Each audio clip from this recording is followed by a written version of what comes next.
Okay. Now that we've got all that,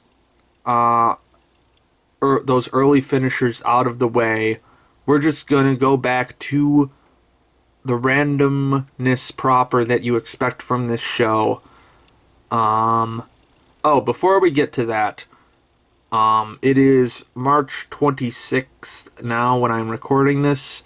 Have not seen any announcement about Beastar's final season coming out, so we're just gonna take this off the list for now. And honestly, I don't think we're gonna replace it with anything. We're just gonna have just 4 end caps now. So we're only gonna have 4 more episodes for this season, hopefully. So we'll be averaging probably about 7 to 8 other randoms per video.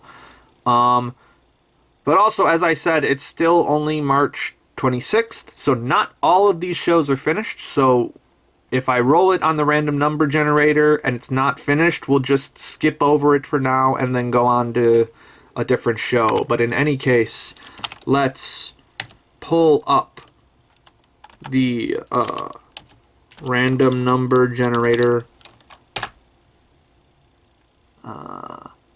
and see what is going to come next. First up in the randomness is gonna be 15. What is 15? Promise of Wizard.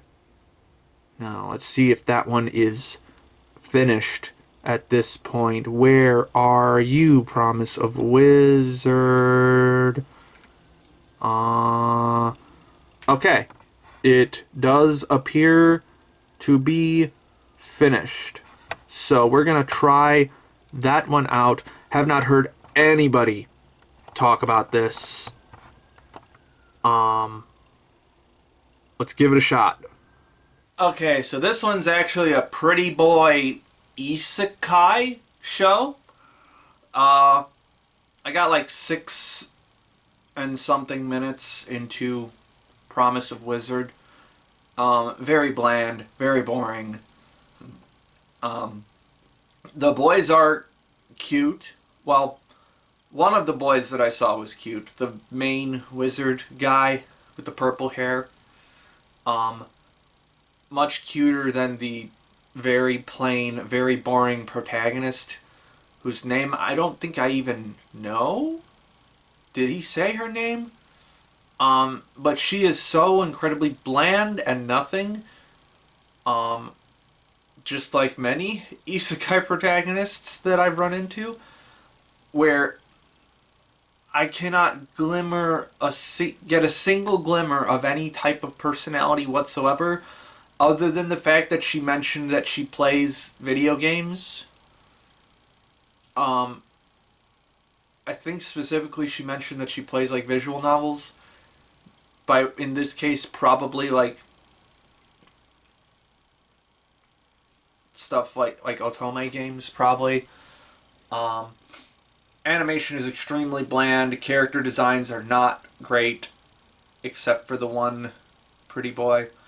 Also, I was like very kind of confused by the premise. Like, when she first gets summoned, it seemed like the people who summoned her were very like grateful to the wizards, but then as soon as she puts up the slightest resistance to going with them, they immediately like turn on the wizards and say that whatever's going on that's bad is all their fault. And I was so very confused by that. Maybe I missed something, but not very clear what's going on here. Editing's not great. The cuts between different shots can be very jarring. But mostly it's just bland and boring and not interesting to look at. I have really nothing to say because it has nothing to offer. Okay, Promise of Wizard coming off the list. Let's roll the random number generator again. Up next is 21. A terrified teacher at Ghoul School. I think this is one of the 2 core shows on the list. Let's see if it's finished. Where are you on here? I swear I saw it earlier. Dang it, where is it? I can't. There we go. Right in front of my face. Okay, this one is complete, it looks like. So this is a comedy gag humor show. Not typically my thing, but let's see if it's worth watching. Yeah, this is just one of those shows where, like, I recognize that comedy is happening, but I'm just not laughing because the joke is so weak. I got like 2/3 through the first episode of, what's the full time for this one? A Terrified Teacher at Ghoul School. Um, I prefer the original Ghoul School involving Shaggy and Scooby Doo. That's a throwback. But I do like, well, in theory, I like sort of the premise-y stuff for this one, where it's just a fucking absolute coward of a human being goes to be a teacher at a school for yokai. Again, it's literally just that fucking Scooby-Doo movie. But with like more variety of of monsters, I guess. And also it looks like the teacher's gonna end up being a reincarnation of Abe no Seimei. So he's gonna have like exorcist powers or something. So yeah, it's something. Just the jokes aren't good jokes. The production is super mediocre. Nothing looks terrible, but it just looks super bland and not like intriguing or engaging. It's just like there. It's just there. No more, please. Okay, Terrified Teacher at Ghoul School is off the list. Let's crank down our random number generator and see what we roll next. It is 23. What is 23? Trillion Game. This is another one of the 2 core ones, I believe. Let's see if it's finished. Where are you at? Trillion Game. There you are. Episodes 25 and 26 come out tomorrow, apparently. So, yeah, I guess I'll just jump in now and see what this Madhouse show apparently has to offer. Wow, this could potentially be the ugliest Madhouse show I've ever seen. It is fucking ugly. Just absolutely nothing about this show is appealing looking. It's gross. The character designs suck. The color design is super cliche and overly gold. I've barely gotten at even a smidgen into the premise, and I knew I wasn't going to watch more of it because it sucks to look at. This show is ass to look at. Like this, I'm barely into this season, but this is easily going to be one of the worst looking shows of the season. It's just that bad. But apparently the premise of the show is just like 2 kids who were at the same middle school team up together to try and make $1 trillion. And like, okay, whatever, man. But also, a very obvious Sony Vaio laptop product placement right out the gate. Just very squarely right in front of the screen. Normally, I'm not one to complain about product. I'm not even complaining about product placement, really. I just think it's very funny that that's just right there. but also he buys it in cash? Who the fuck buys a computer in cash? Especially, it's like a $1,000 laptop. I think it was like 120,000 yen or something. So it's roughly $1,000. And he like fumbles with the change at the register. So it's like, oh, he's a clumsy nerdy dude. Who carries $1,000 in cash to buy a laptop and is supposedly gonna be the tech guy of this duo? What is wrong with you? Next! Okay, Trillion Game. Off the list.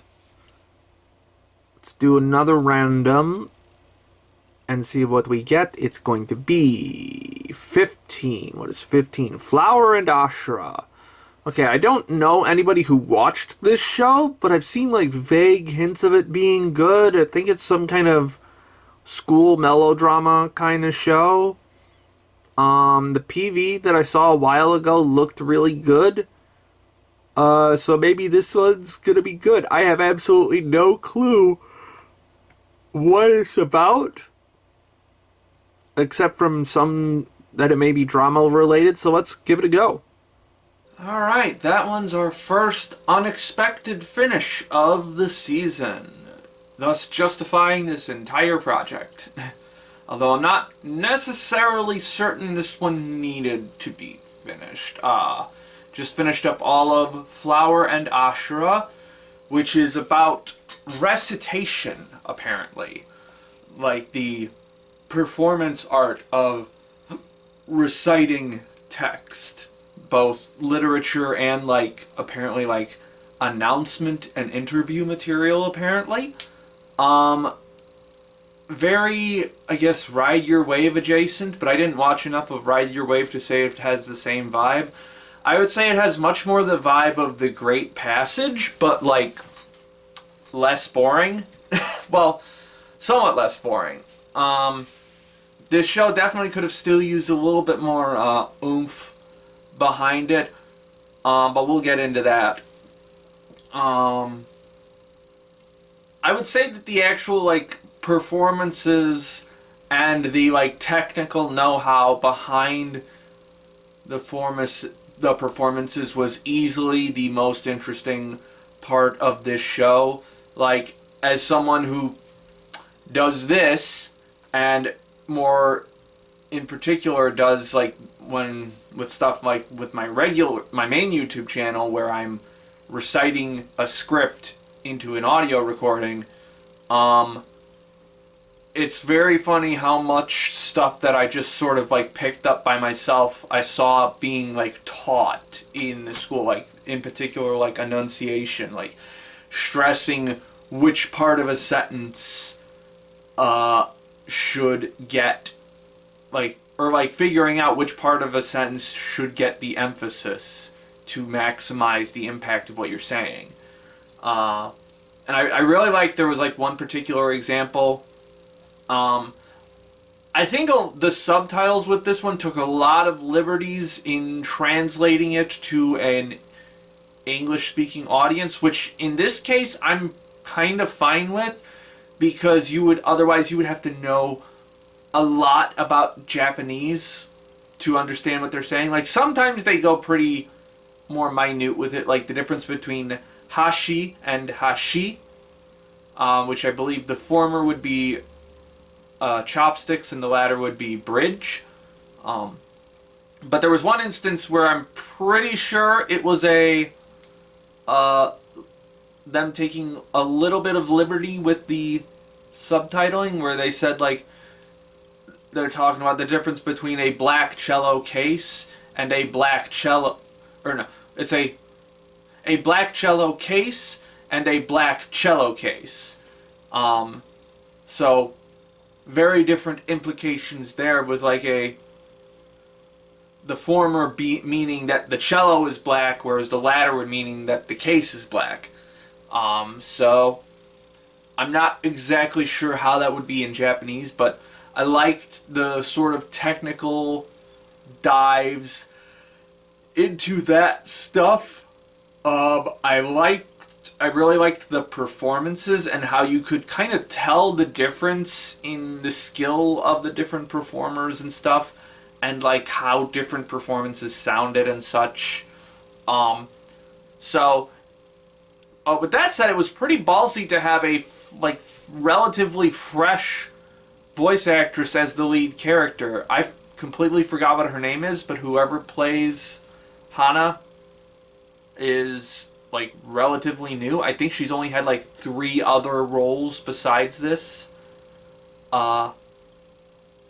Whereas there are some other more like much more well established voice actors within this cast. Like the main like star person in this show is voiced by Yoko Hikasa, so pretty obvious pull there.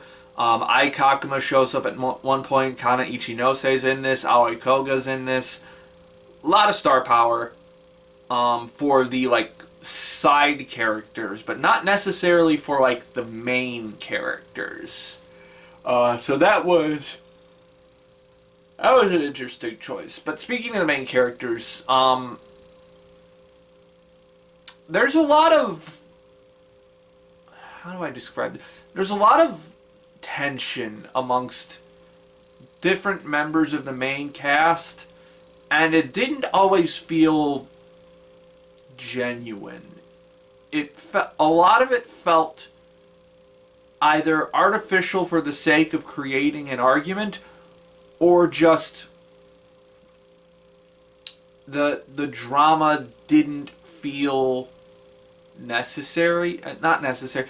The drama didn't feel like good. It wasn't good drama. Let's put it that way. It wasn't good drama. A lot of it was just one character in particular being a massive fucking asshole. That being Yatsue, I think, is what her name was. The twin-tailed redhead. She sucks. Just straight up. She is not a fighter. Oh, sorry. I'm trying to stay awake. I've been very tired lately. For reasons, I guess. But anyway, she sucks. She just straight up sucks. She's not an interesting character, or at least she's not interesting enough of a character to warrant the amount of drama that she causes. And also, there are several characters in the show that are like, she's actually like a really kind person, and I'm like, no, she's fucking not. She is a bitch to like all of you, and like, I don't understand why you want to be around her. She is mean to all of you. I don't get it. So that was not great. And also Hana in particular seemed a lot more emotionally unstable and fragile than her character lets on, I guess, but like not in a interesting way. More in a way that's like, it comes on very suddenly, and it becomes a bit disruptive. But aside from that, I did, like, mostly vibe. Oh, the show also has this habit of, like, giving away the twist for something before it should, I guess.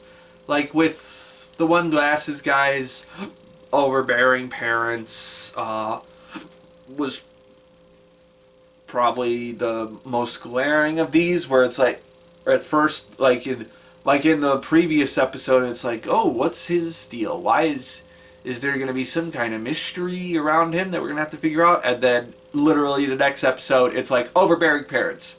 Done. And it's like, okay. Why stretch that out, I guess, when you could just immediately tell us and make it boring? Yeah, I guess I have a lot more negative to say about this show than I was expecting. I liked it enough to finish it, I guess. I thought the chemistry amongst the cast was pretty decent, aside from that one character. Um, I didn't always quite follow some of the emotional through lines of like some of the big speeches that they give to each other about friendship and aspiration and stuff like that. But I liked it. Or I guess I should say, I liked the way most of these characters interacted. And then the last two episodes just took a very slight left turn into some real dumb shit. With the main senpai character, Usurai, turning out to be like the daughter of a very wealthy business conglomerate family.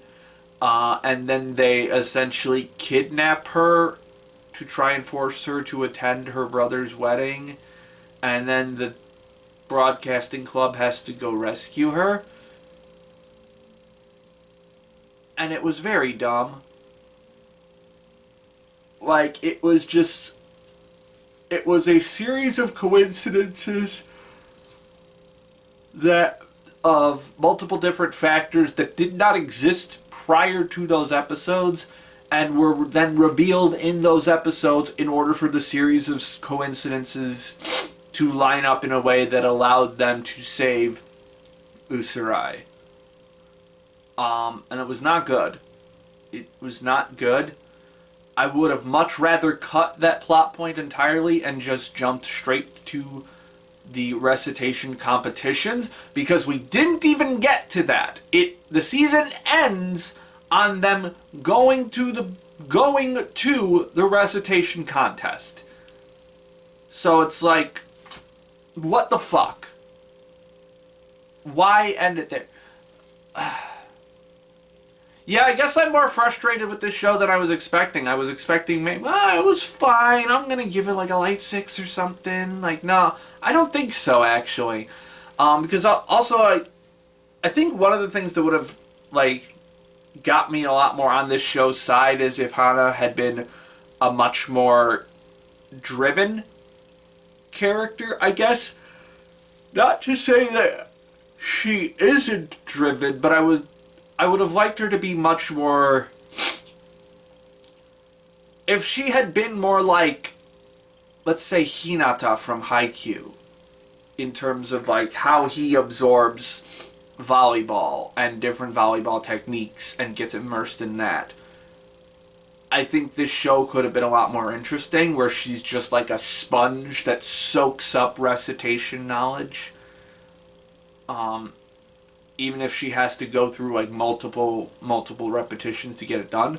But instead they made her this very fragile, waify kind of character, which isn't necessarily a bad character, but it just makes, combined with everything else, it just makes the show drag a lot.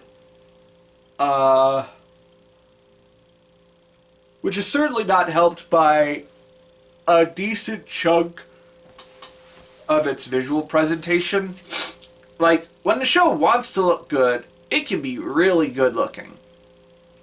Like with some of the visualizations of the imagery that the recitations conjure, those scenes tend to be really good, and then everything else tends to be extremely average across the board. There's really not a lot outside of those scenes that makes me go, wow, this is real anime.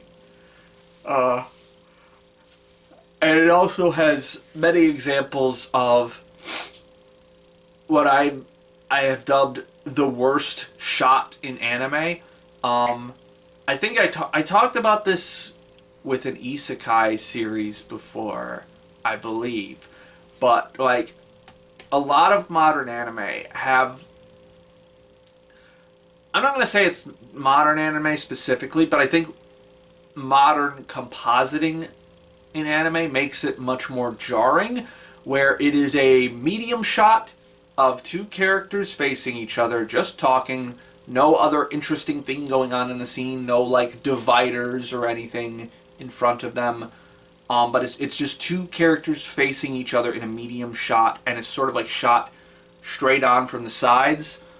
And those shots tend to look really bad because there's no way to hide any compositing issues. So if there are compositing issues, it is glaringly obvious. So yeah. God, do I even feel like recommending this show? On the one hand, I do think the vocal performances are very powerful a lot of the time, especially if you like actually can tell what good Japanese voice acting sounds like. I think you would appreciate this a lot. But outside of that, everything else ranges from slightly okay to mediocre. There's not a lot that's just straight up bad, but there's also not a lot that's just straight up really good. This is, guess it's just kind of average. Alright, Flower and Asura is complete. And unfortunately, we're going to put it right at the bottom of the list here with a strong 5. Wish it was more interesting, but at least it's average, I guess. Whatever.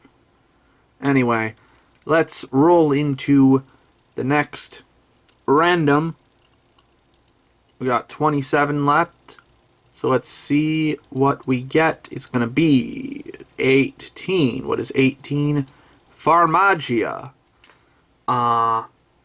No clue what this is. I'm assuming it has something to do with farms, and that it's probably a fantasy world thing, maybe an isekai. We'll see. Wow, I had completely forgotten that Hiromashima was doing the Toriyama thing of just designing characters for video games now. But worse. I watched a few minutes of Farmagia. It's so fucking bland and boring. It feels like Fairy Tail backwash, and Fairy Tail already feels like shonen backwash. Like, you could find every single interaction in the show done better in like 6 out of 10 anime, and probably even better in like really good anime. It's so incredibly fucking bland, and the character designs aren't good. It's literally just like, oh, this is Natsu but slightly different. This is Gray but slightly different. This is Lucy but slightly different. I forgot what her name was for a hot second. It's so derivative and boring. I just can't, man. Why? Okay, Farmagia coming off the list. Let's see what we roll next. It's going to be 23. What is 23? Ubel Blatt. Okay. I like the manga. And the PV looked real fucking bad. Let's go. Oh my god, we lost so fucking hard. It sucks. It sucks so bad. I got through like the first fight scene in Ubel Blatt. Mostly because I just wanted to figure out how Kainzel's name is pronounced, which apparently that's how it's pronounced, Kainzel. I always pronounce it Coenzel because I don't know how umlauts work. Is that what it is? The double dot over the vowel is an umlaut, right? In fact, is that how... I guess then I think it's actually supposed to be Ubel Blatt? I don't speak German. That's the point of this segment. No, the real point of this segment is this is a whole lot of fucking ass. Color design is fucking vomit. Action scenes are terrible. The close-up shots of the characters look nice. But anything else looks fucking mid as shit. Also, they completely skipped Volume 0. Like, okay. So, I know we've only ever had Ubel Blatt, whatever the fuck you call it, as double volumes in the West. But the very first volume in Japan was, I believe, also a double volume. But either that or they released Volume 0 on the same day as Volume 1. I checked the Wikipedia page for this, and they both had the same release date. So anyway, it's basically just like a prelude to the story. But Volume 1 starts at where the anime starts, with the flashback scene of the heroes betraying people. And that doesn't make that.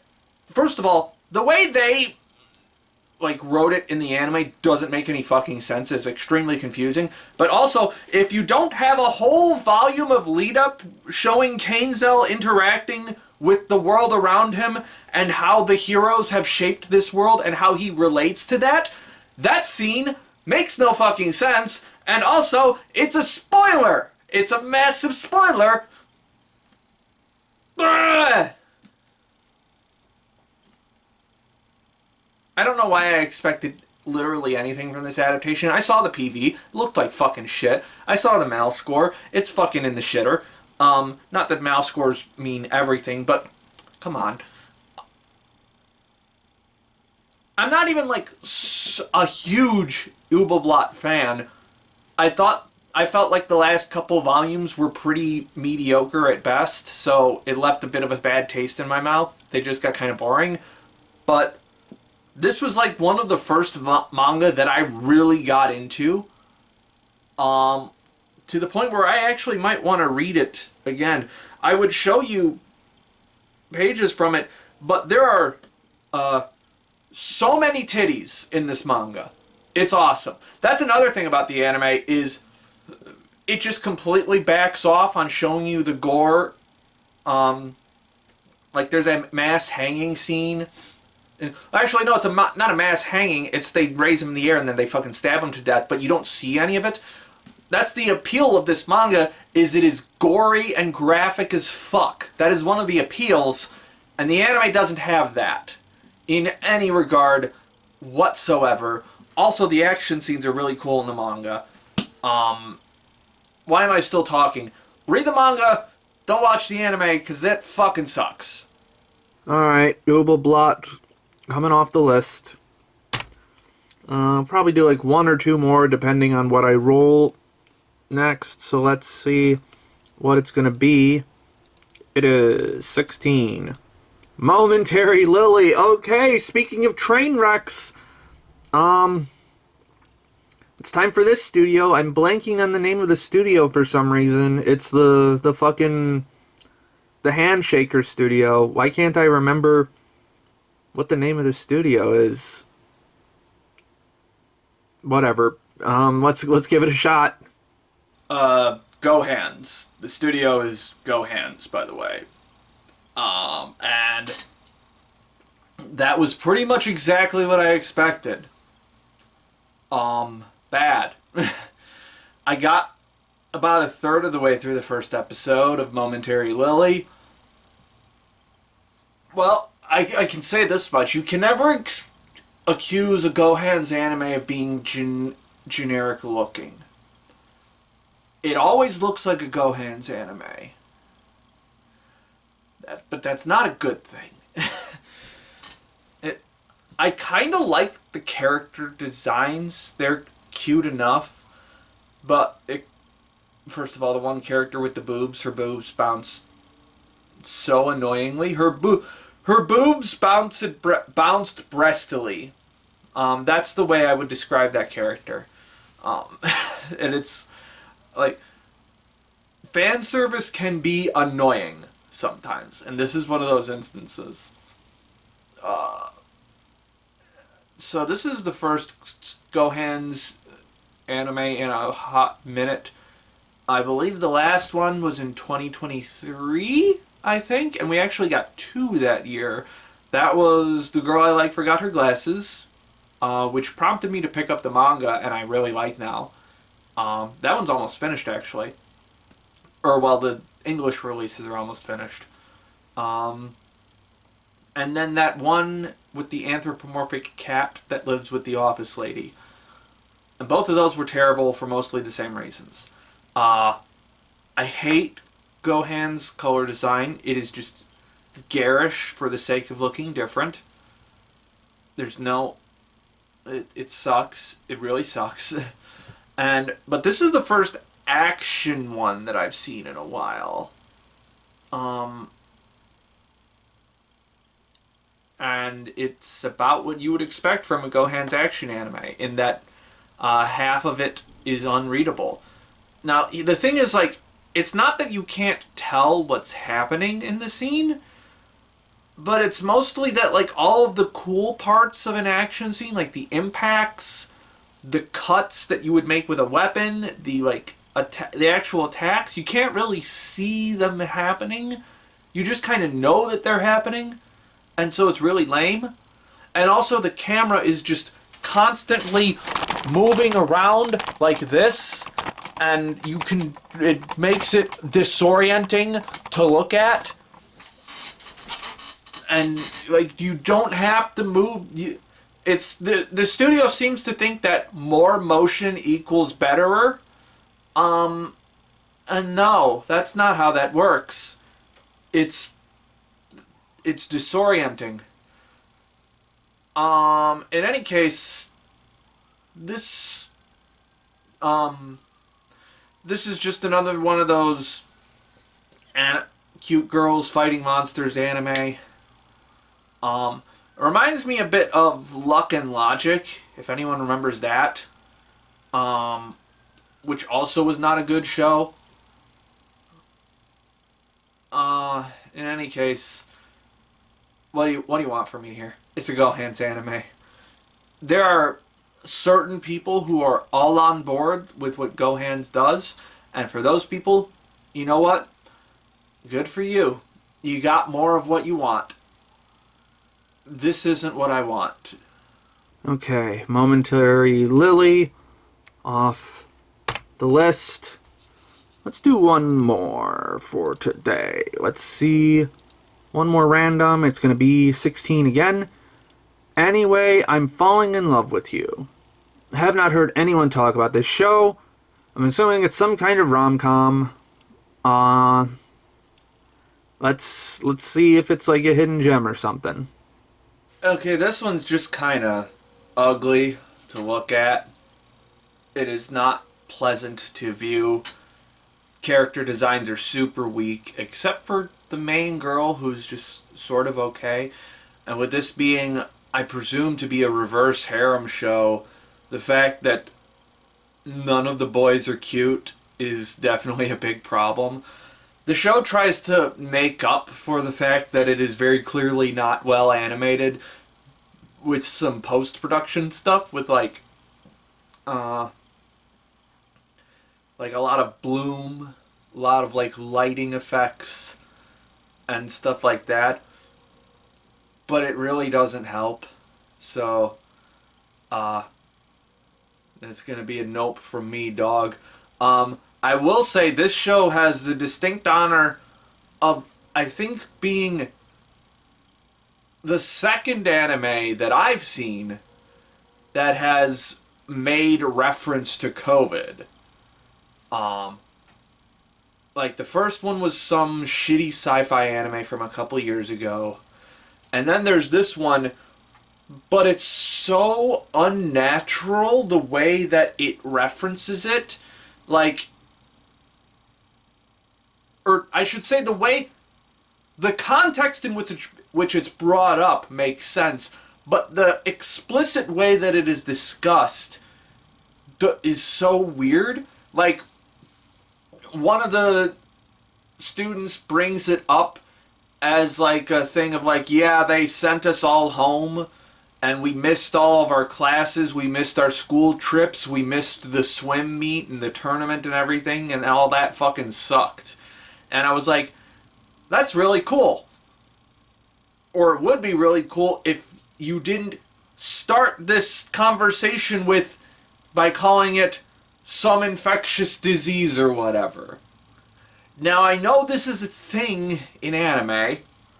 Like they don't like to reference real life things for some reason. I can understand doing it with companies. I can understand doing it with like specific natural disasters. But you can just call it COVID, man. Like, are you just trying to do like escapism? Or even, you don't even have to say that it's COVID. Just don't say some infectious disease or whatever. Kids who lived through COVID in high school don't talk like that about COVID. You could even just say the virus. Like, weird. Anyway, this show is mediocre as fuck. Moving on. Okay. Anyway, I'm falling in love with you. Off the list. Now let's jump down to an end cap and do 100 Girlfriends Season 2. I am hyped for more of this. I'm shocked by how much I liked the first season of this, which I think was last year. I'm pretty sure it was last year. I'm losing track of time with everything. Yeah, let's watch a zany fucking rom-com. Alright, well, I feel comfortable in saying that this is probably the first time that the subtitles for an anime have ever referenced Kendrick Lamar.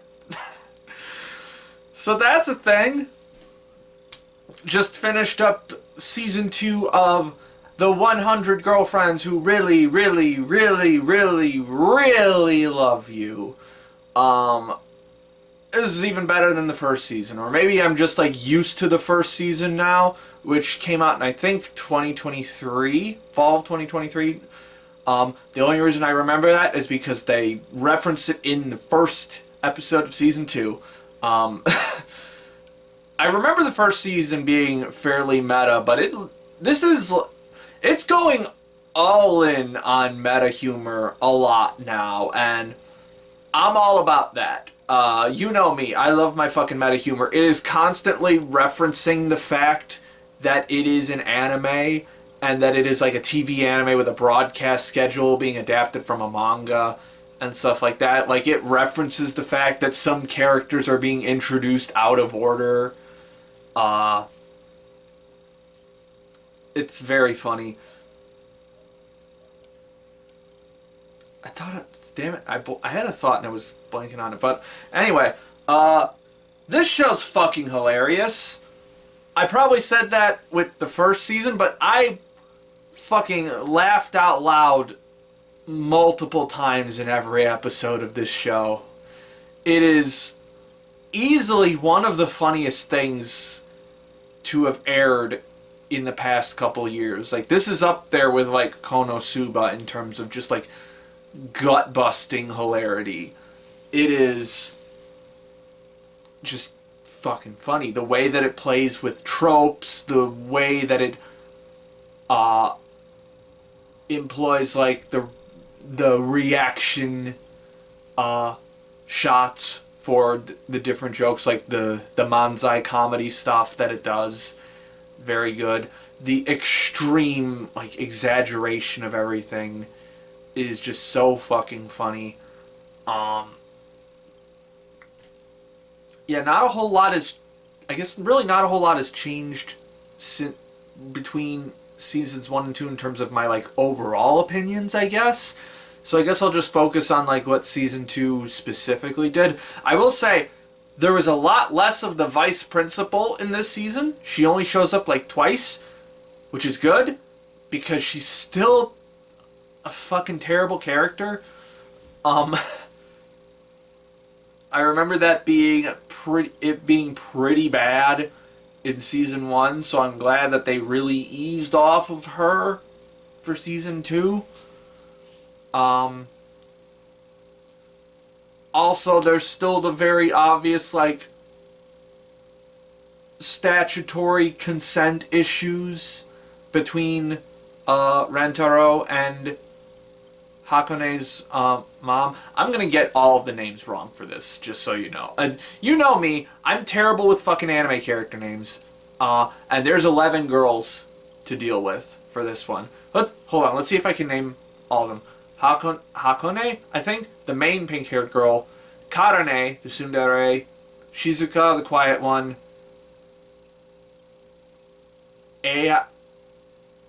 No, the silver-haired one that looks like Komi. See, I'm already forgetting names. Kusuri, the scientist, mad scientist lady. Hahari, I think is the mom's name.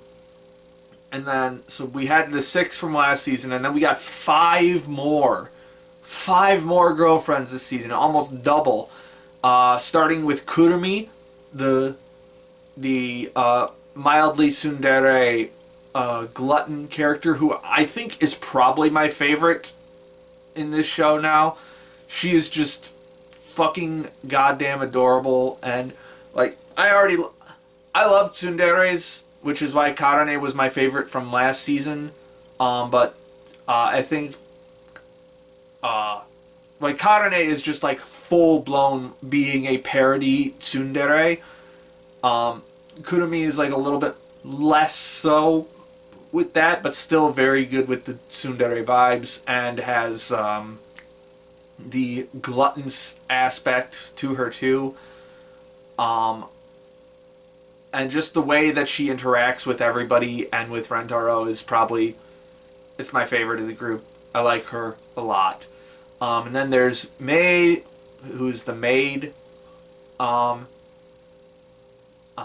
then Iku, who is the sporty girl, who apparently was voiced by Rie Takahashi. Fucking phenomenal voice acting performance there. And then Mimimi, who's the beauty queen character, and the really, really shy one, who, yep, completely forgotten her name.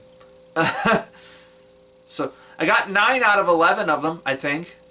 I definitely got 7 out of 11. I 100% got that. But, yeah, we got a whole new batch of girls this season. Kurumi I really like, obviously. Iku, really fucking good. The sporty girl, who's also like a fucking masochist somehow. A lot of darkness energy a la Konosuba. Which is weird because she's voiced by Rie Takahashi, who voiced Megami in Konosuba. So, a little bit of crossing wires there. The maid character, Mei, not super in, like, she's fine, but I don't be like, yeah, I'm looking forward to seeing this character on screen all the time.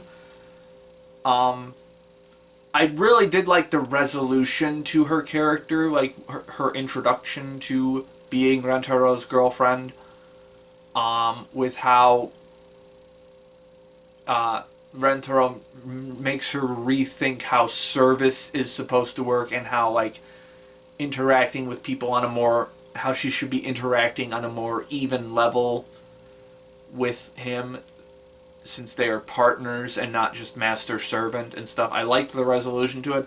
I just didn't think she was a particularly fun character within the dynamic of the group. She was just kind of there. Mimimi was very fun. Just loud and boisterous and very pretty, like her. And then the shy girl at the end, not necessarily enough interactions to fully get a grasp of her, but I think I kind of put her in like the Meido camp, where it's just like, yeah, she's fine.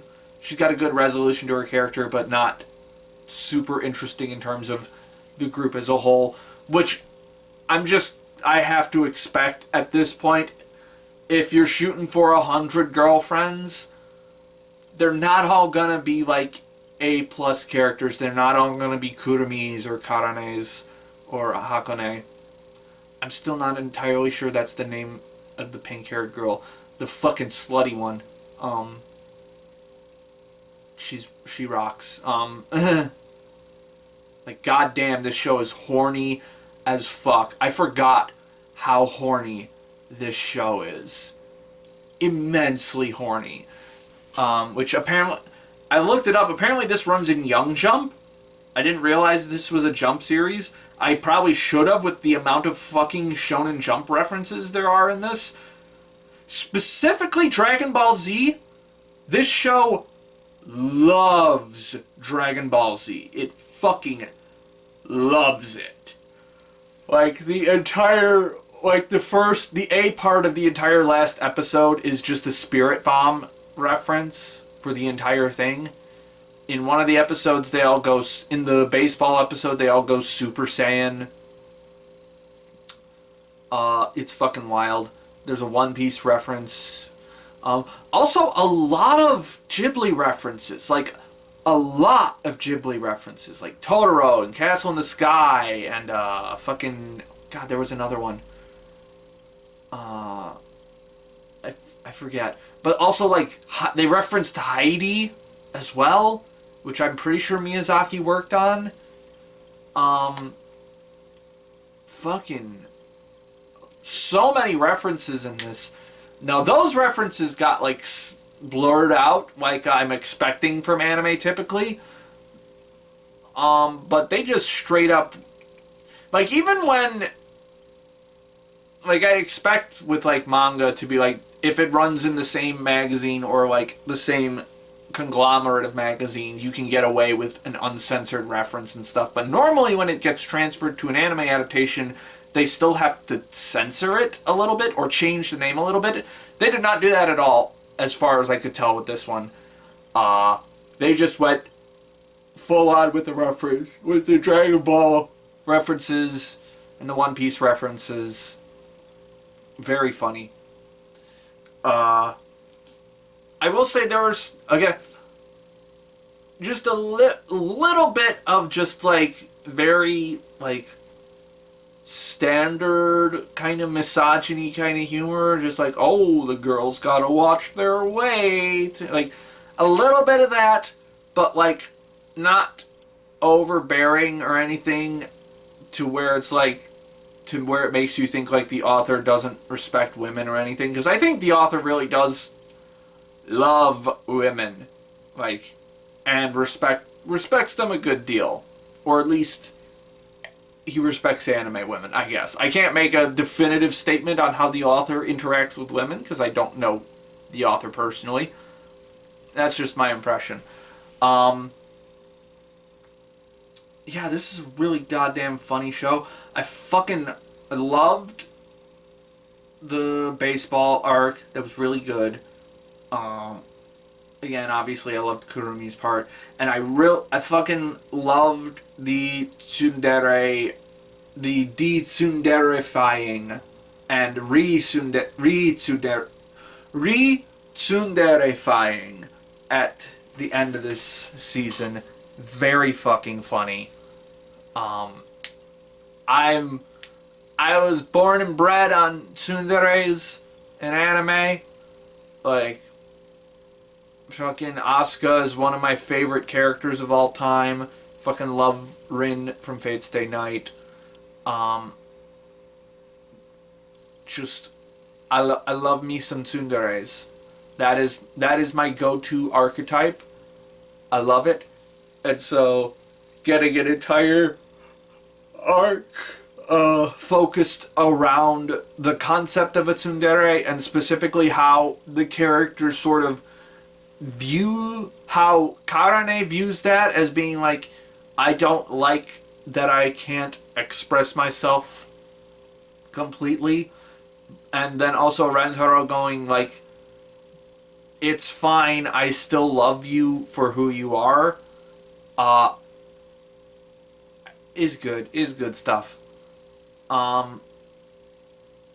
And that's the thing that really makes this show work, is that Rentaro is just the most accepting guy on the planet. Obviously, it negates a lot of conflict that could rise from this, but you're not coming here for conflict. You're coming here for fucking zany nonsense. But even then, there actually was some conflict amongst the girls in this season, specifically between me, and the one silver-haired girl whose name I forgot. Like, we actually had a, like, who one of you has to leave the harem moment for a hot second. So, that actually, and the way that Rentaro resolved that conflict was very funny and very wholesome. Yeah, this show's fucking great. Love the character designs, love the color design for it, just these very vibrant colors that just vibrant candy-ish colors that very nicely mesh together. Extreme. The fan service is really hot in this. Like, it's not super extreme fan service. And in fact, there's not even a lot of, like, near nudity or anything. It's just the sexy moments are pretty hot in this, not gonna lie. Yeah. This show's good. This show's really good. I'm really digging this. Would love to see a season 3. And they adapted the famous wall of text panel that you've probably seen floating around on Twitter, where he just rattles off all the things that he loves about his girlfriends. You've probably seen it, like, completely misinterpreted by people who don't know what the series is about. But very funny the way they adapted it. Just this very slow and gradual speeding up of his audio track to the point where it's just completely indecipherable what he's saying, and it just sounds like a bunch of clipping audio. Very funny. Yeah, this is a good show. I like this more than the first season, definitely. I'm really vibing with 100 Girlfriends. Would love a season 3. If you like fucking screwball anime comedies and you like insano anime rom-coms, this is definitely the one for you. Alright, 100 Girlfriends Season 2 is complete. And you know what? We're going all the way to the top with this one. We're going in the number 1 spot for right now. And that one's getting a light 8. Really frickin' love this show.